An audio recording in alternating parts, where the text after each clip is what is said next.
মুক্তি পেয়েছে শাকিব খানের দরদ সিনেমা।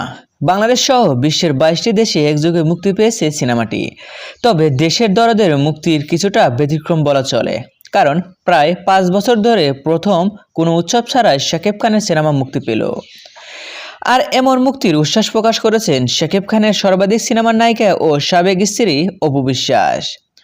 অপু বিশ্বাস বলেন, ঈদের অনেক দিন পর সিনেমা রিলিজ হলো। দরদ আমাদের চলচ্চিত্রের জন্য অনেক বড় সুসংবাদ। আর শাকিবের সিনেমা নিয়ে বলার কোনো ভাষাই থাকে না, কারণ Bangla cinema, Bangla industry Shakib Khan change করেছে, যেটা অপ্রিয় সত্য কথা। সে জায়গা থেকে শুভকামনা দরদের জন্য এবং দরদের পুরো টিমকে। শাকিব খান রেকর্ডের উপর রেকর্ড করে, আর ইচ্ছারাও শাকিব খান রেকর্ডই করবে। আর হ্যাঁ, এই বিরুদ্ধে আপনার কি মতামত কমেন্ট বক্সে জানিয়ে দিন। বিনোদন জগতের সকল খবর পেতে চ্যানেলটি সাবস্ক্রাইব করুন। ধন্যবাদ।